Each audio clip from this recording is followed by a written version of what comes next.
professor Evandro Ouriques. O professor Evandro, ele é graduado em Ciência Política pela UFRJ, com mestrado e doutorado em Comunicação, Cultura, também pela UFRJ. O professor Evandro é também jornalista, designer, gestor cultural e curador de obras de arte, além de terapeuta clínico de base analítica, corporal e energética.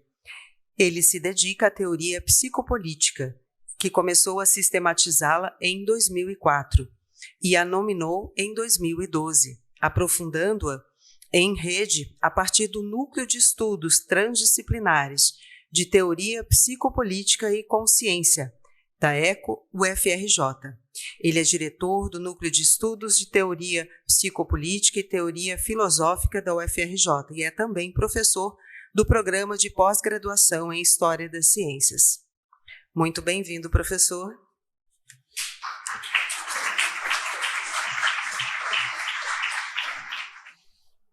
Bom dia a todos, muito grato pela oportunidade de estar aqui, em especial ao Swami Nirmalatmananda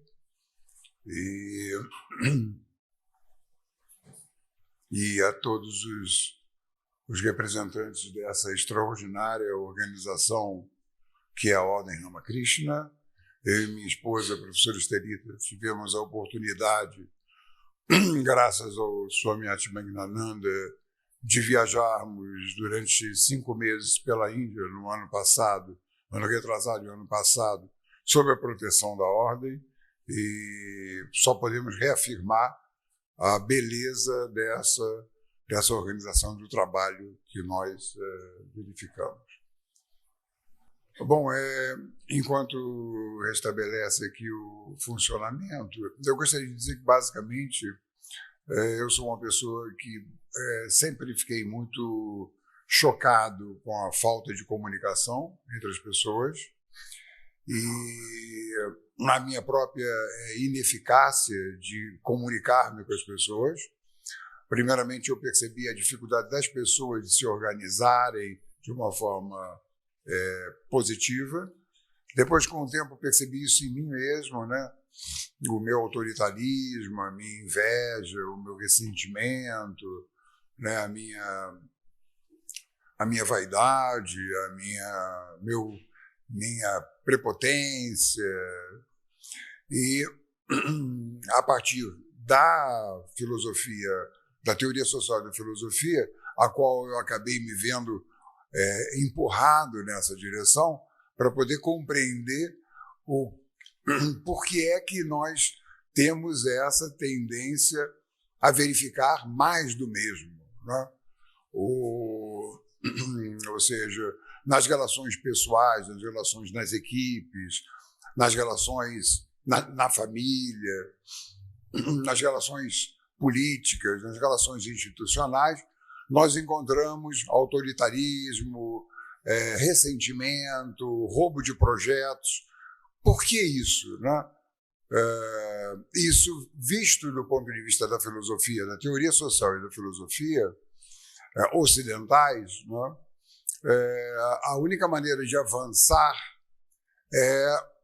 que eu encontrei é através de uma certa tradição da filosofia ocidental comprometida com a não-dualidade, no meu caso, a partir da teoria da comunicação.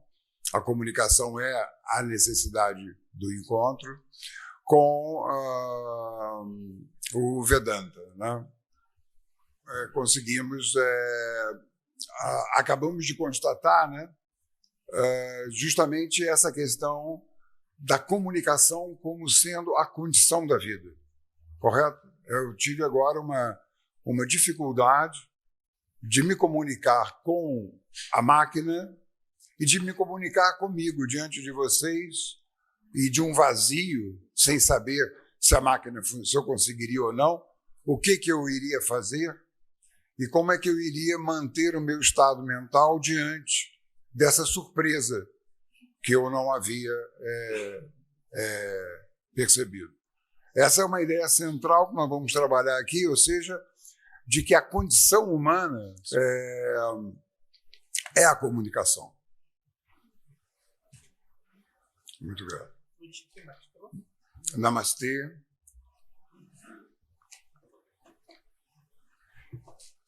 Seja na vida íntima ou na vida pública, o que faz sofrer é a ausência do encontro, da empatia, a ausência de comunicação. Elon Musk, por exemplo, a comunicação está difícil. E quando acontece isso, observem, quando acontece esse tipo de situação de dessincronia, instaura-se, né, um estado da mente, né, é onde entra a angústia, o medo do fracasso. Né? Tá. Vejam, é exatamente isso que é o tema que eu estou trabalhando aqui. Vocês estão vendo acontecer. Né? É isso. Ok?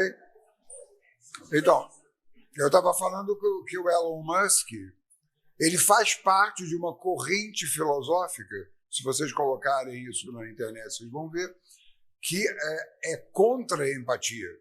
Eles acham que a empatia não é uma coisa humana. Não? Ou seja, esse desencontro, né, cria essa situação que nós estamos vivendo de ruptura. Né? Ruptura em casa, ruptura na família, ruptura nas equipes. É exatamente nesse sentido que o Vedanta, no meu entender, é capaz de trabalhar o que eu chamo de território mental. Né? Ou seja, aquele conjunto, né, de pensamentos a partir dos afetos, dos sentimentos, das percepções, da intuição e das sensações que nós sustentamos. Ou seja, trata-se de uma necessidade de recuperar, né, de incentivar e de avançar a recuperação do território mental através de uma requalificação terapêutica, uma requalificação filosófica da nossa maneira de pensar e poder escapar desse progressivo isolamento que estamos experimentando e que temos tantos exemplos maravilhosos como esse jubileu comprova, e esse auditório cheio comprovam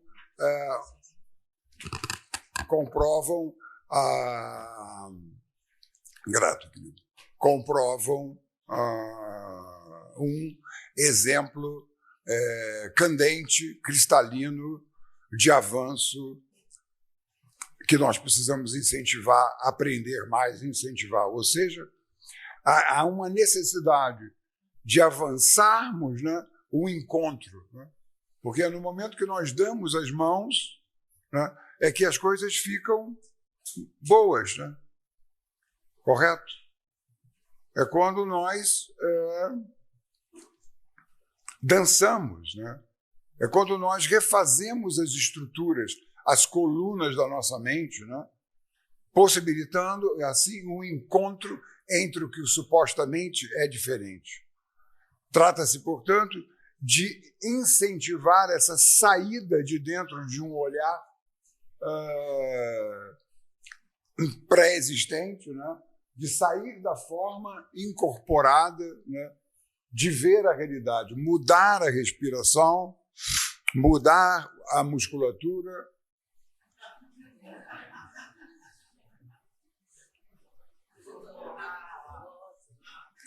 mudar a respiração e os músculos.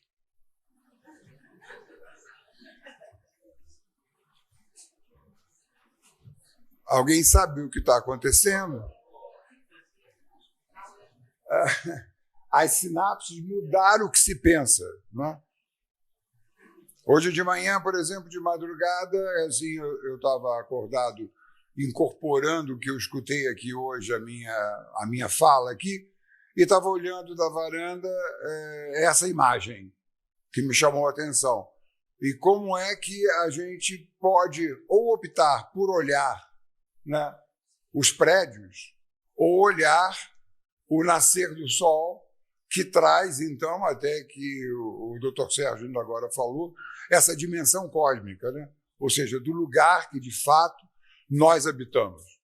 Acho que essa imagem esquemática do cérebro, né, é muito importante na medida em que nós temos uma impressão de que existiria um mundo absolutamente material, com uma substância nele mesmo, né? Só não encostar aqui. Então, nele mesmo, ou um mundo abstrato, que seria um mundo mental, entendido classicamente como desencarnado, não incorporado, abstrato, o que é um equívoco gravíssimo que o Vedanta solucionou há muito tempo isso. E a neurociência, por exemplo, a própria medicina, a psiquiatria nos mostra que uma pessoa que esteja numa situação psíquica grave, não, através da aplicação, da ingestão de uma substância, essa substância que é pega pela mão e que, portanto, ela é sólida, ela é concreta, ao entrar no corpo, que supostamente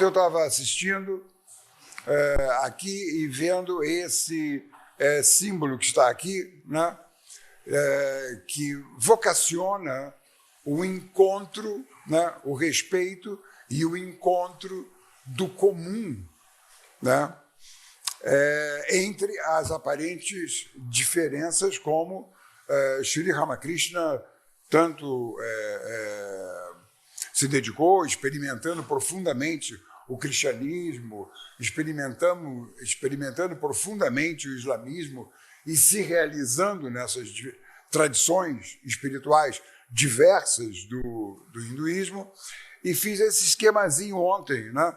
Ou seja, a questão é que debaixo, né, da dualidade primária, daquilo que supostamente é diferente, né, pulsa, subjaz a não dualidade, que é a condição de existência da dualidade primária. Correto? É aí. O ser humano e todos os fenômenos do mundo estão justamente no encontro, né, na possibilidade da complementariedade dos opostos. Né? É como disse a Luciana Ferraz ontem, né? Nós temos que investir na superação da separatividade. Me lembro de Pierre Weil falando há 40, 50 anos atrás, em prol da irmandade. Né? O erro é reificar a dualidade primária, como mostram de forma cristalina os Upanishads. Dilip, meu querido amigo, irmão Dilip, daqui a pouco vai nos presentear com o seu conhecimento. E eu queria trazer três pequenos exemplos. Esse púlpito, por exemplo. Esse púlpito, nós batemos nele e dizemos, ele é concreto. Faça um exercício. Ele é de fato concreto?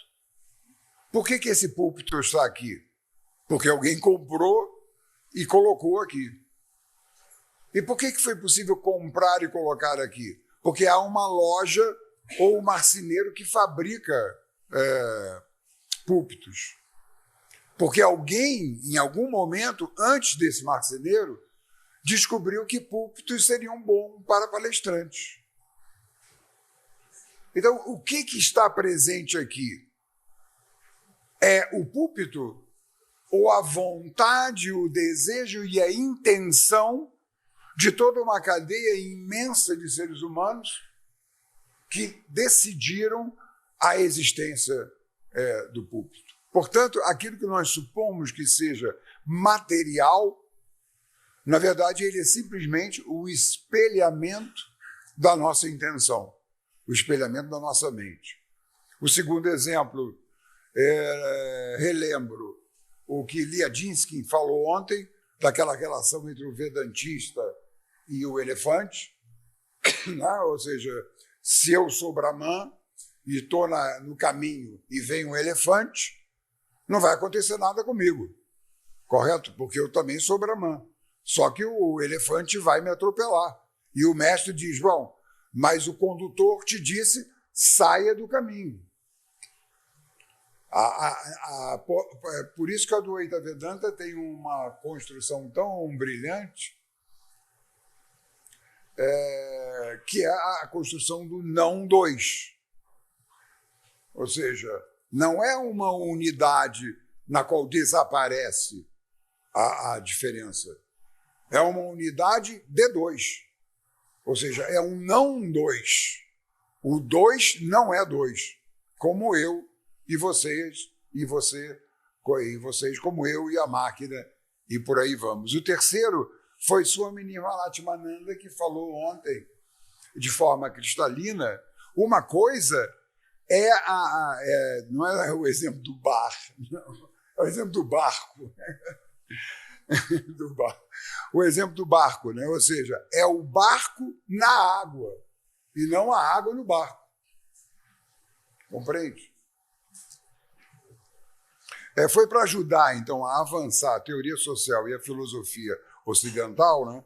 Aproximando-as das filosofias asiáticas, que em 2009 eu criei esse conceito basilar da teoria e terapia psicopolítica que eu sustento, o território mental. Esse conceito território mental, ele me parece sincronizar com os ensinamentos do Advaita Vedanta, né, sobre o papel da mente na qualificação da vida humana, né? Esse é o meu trabalho, né? Ou seja, estudar e continuar contribuindo para uma requalificação terapêutica do território mental, ontologicamente baseada na não-dualidade.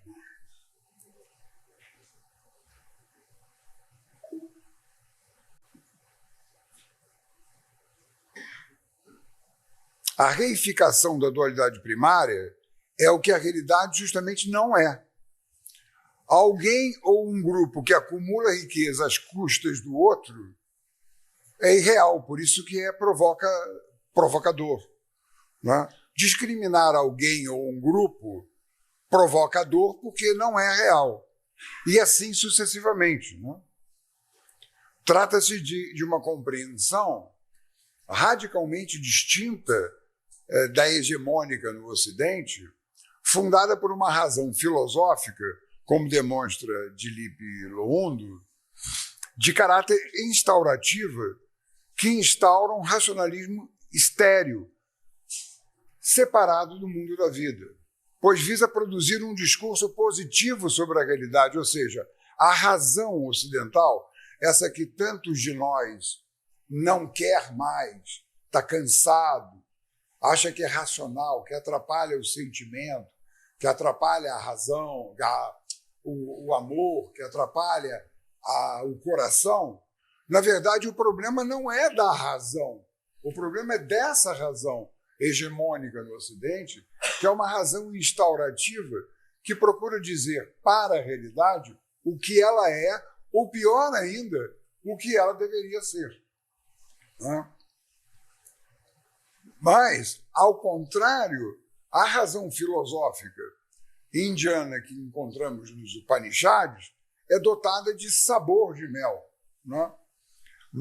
Ou seja, tem um caráter basicamente esclarecedor, instruindo sobre o que a realidade não é. Enquanto o Ocidente entende a razão como aquele dispositivo que diz para a realidade o que ela é ou o que ela deveria ser, a razão dos Upanishads faz justamente o contrário. É o esforço de mostrar o que a realidade não é. Portanto, a razão para os Upanishads é a superação de um erro.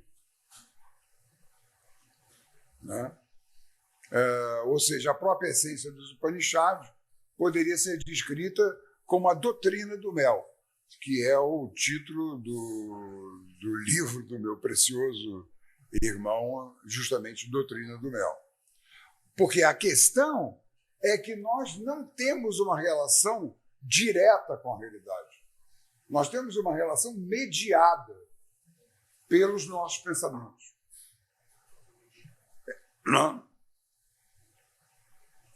Essa aqui é a questão. É assim que é na realidade que imaginamos e criamos mentalmente que vivemos. Como deixa absolutamente claro Swami Paramananda no precioso texto Resoluções Corretas, que recebemos de presente a que chegamos. Esse livrinho aqui, pequenininho, singelo, é extraordinariamente importante e decisivo.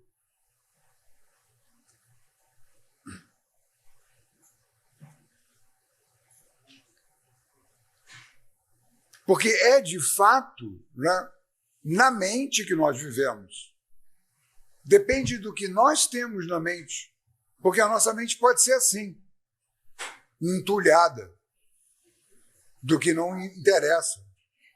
Né? Porque nós desenhamos o mundo. Né? Porque é a qualidade soteriológica ou não do território mental da nossa mente, né, que permite que nós reconheçamos ou não, né, a sacralidade do mundo. É a nossa mente que nos permite sonhar, amar, ler, criar. Nós vivemos dentro da nossa mente. Nós somos apenas a nossa mente. Né? Nós nos erguemos, nós pensamos, nós falamos e nós agimos com o que aprendemos. Né? Nós somos constituídos, como diz muito bem em seu livro O Swami Paramananda, né? Nós somos o que pensamos. Né? Por isso que ele não diz nós somos o que sentimos. Porque os sentidos, as emoções, são justamente aquelas experiências que nós precisamos exercer controle sobre a qualidade emancipatória ou soteriológica que elas têm. Não?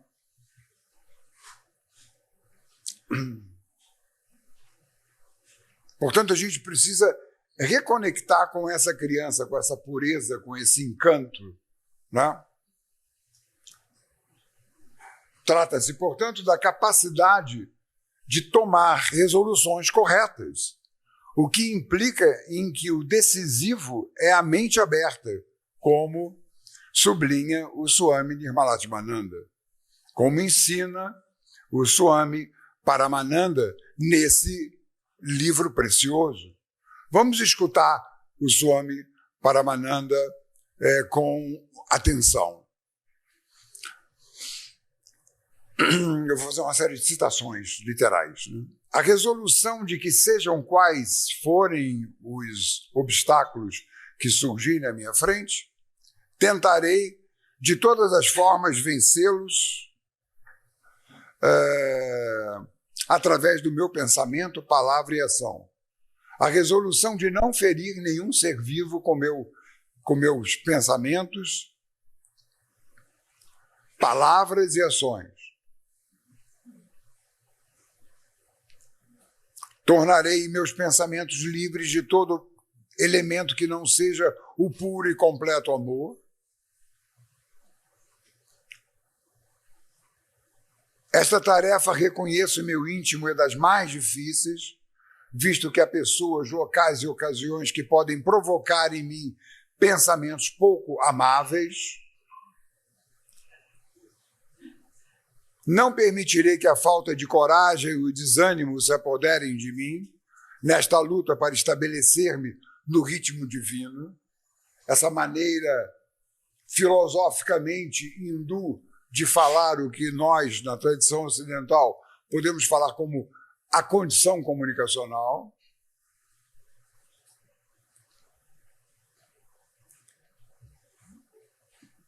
Eu estou próximo ao final do tempo, é isso?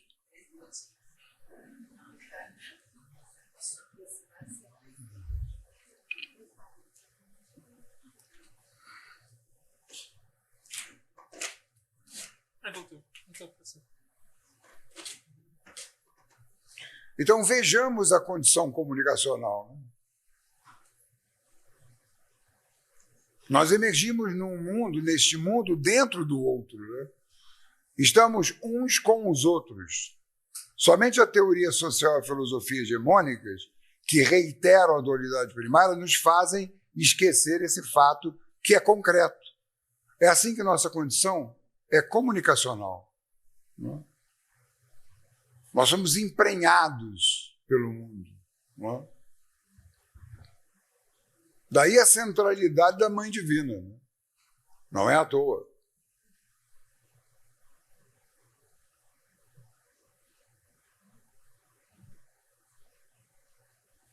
Nós sempre estivemos conectados. Não é a internet nem as redes sociais que criaram isso. Isso são simulacros da realidade. A coincidência opositória, né, a coincidência dos opostos, é o fundamento de toda a vida. O amor, portanto, é um conceito extremamente lógico, que na vida real torna-se uma realidade extremamente íntima.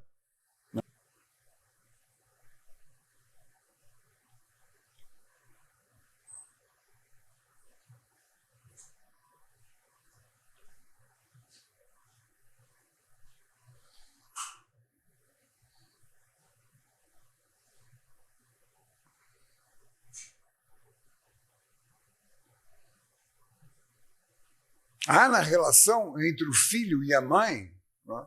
E o filho, e a filha, e o pai, e os irmãos, né? Uma distinção, é claro. A mãe não é o filho. Né? Nós não somos a mãe divina, mas, ao mesmo tempo, comunicação. Esse outro nome da devoção, né? Da entrega. Há uma fronteira e, ao mesmo tempo, uma interconexão, né? Essa forma básica desempenha o papel de uma espécie de membrana. Né? Uma membrana tanto deixa algo entrar quanto impede algo de sair. Né? Vejo aqui uma relação inerentemente misteriosa. Né?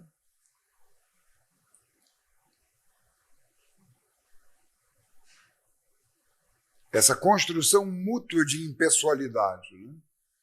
Não há nada mais assim estúpido do ponto de vista de investimento financeiro do que ter filho, né? Porque você gasta uma fortuna para o cara conseguir ir embora e feliz. E quando ele vai embora, ninguém cobra a conta. Correto? Então é essa fragilidade, né? E essa diferença, isso aqui foi quando nós estávamos no ashrama em Vrindavan, havia uma sala repleta de batatas, uma sala enorme, repleta de batatas brotando. Aí eu tirei essa foto. Exatamente como nós, né? Nós somos batatas brotando no ashrama de Deus. Correto? Me aproximo da conclusão. E portanto, né? Essa aqui é a questão, né? Trata-se de uma figura de felicidade. Porque repare bem, o que nós buscamos na Mãe Divina, o que nós buscamos em Sri Ramakrishna, em Swami Vivekananda, na Mãe, né? Ou, como dizem Swami Vivekananda e Sri Ramakrishna, na religião ou do corpo de conhecimento que for, né? Porque é muito importante nós lembrarmos que a religião, na verdade, é uma filosofia, né? Essa que é a questão. Não existe religião e filosofia, né? Religião é uma forma de pensar o mundo, né? Então, nessa relação com a nossa mãe, né, o que nós buscamos? O que nós temos? Temos segurança e proteção. E vamos buscar isso o resto da nossa vida. Ou de uma maneira verdadeira, ou de uma maneira simulada, né? Daí é que, por exemplo, há tantos enganos e tantas manipulações, fake news, por exemplo, fake mind, que está exatamente prometendo a você a segurança e a proteção. Como aqui é da Central de Segurança do Nubank. Acabamos de detectar, é da Central de Segurança. Correto? Porque é essa que é a nossa realidade, né? É o amor, de fato. Esse nome da comunicação, da justiça social, e concluo, da justiça social, da segurança ambiental, da equidade econômica, né? Onde há segurança e proteção, onde há amor. Esse nome tantas vezes mal compreendido, né? Que é a superação da diferença, né? O que demanda um peeling mental. As pessoas gostam tanto de fazer peeling, né? É um peeling mental, tem que descascar a mente, né? De maneira que, como o Swami Paramananda fala tão bem, nós possamos agir de forma diferente no mundo. E agora, concluo, né? Eu gostaria de concluir com Kitaro Nishida, que é o fundador da Escola de Kyoto, que é uma escola filosófica muitíssimo importante do Japão, por sua sincronicidade com o Vedanta. E eu também faço isso, né? É como uma homenagem à minha filha Úrsula May e uma homenagem à minha esposa, a professora Estelita, apenas com a qual eu posso ser quem eu sou e estar aqui, pois nossa filha mora há 3 anos naquela linda cidade. Diz Nishida, do amor parental e conjugal desenvolve-se o amor entre amigos. E do amor entre amigos avança para o amor pela humanidade. O amor é o momento supremo do conhecimento. Amor, ofereço a reflexão, e a experiência é o outro nome, digo eu, não estou dizendo eu agora, da democracia, da educação, da liberdade, da espiritualidade, da cura, do respeito pela diferença, da emancipação. Amor é esse outro nome que todos os estados mentais que todos os seres humanos incluem na figura de felicidade, que é estar nos braços de nossa mãe.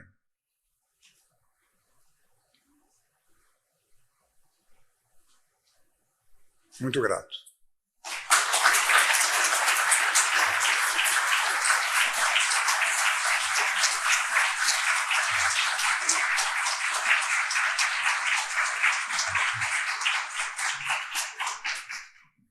Esse conceito território mental, ele me parece sincronizar com os ensinamentos do Advaita Vedanta, né, sobre o papel da mente na qualificação da vida humana, né?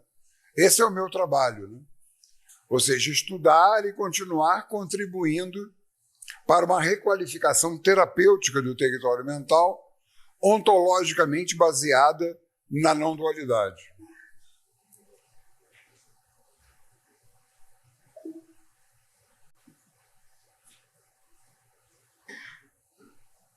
A reificação da dualidade primária é o que a realidade justamente não é. Alguém ou um grupo que acumula riqueza às custas do outro é irreal, por isso que é provocador, né? Discriminar alguém ou um grupo provoca dor porque não é real. E assim sucessivamente, né?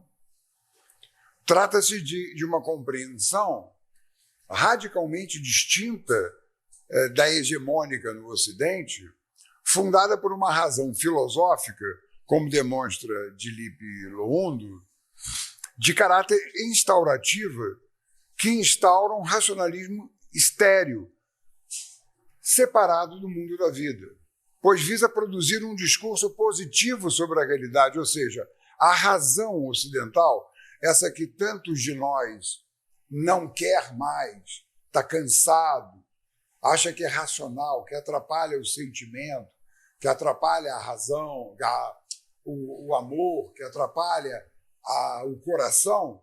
Na verdade, o problema não é da razão, o problema é dessa razão hegemônica no Ocidente, que é uma razão instaurativa que procura dizer para a realidade o que ela é, ou pior ainda, o que ela deveria ser.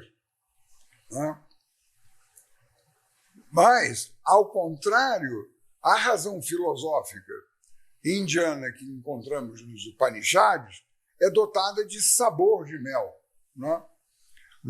ou seja, tem um caráter basicamente esclarecedor, instruindo sobre o que a realidade não é.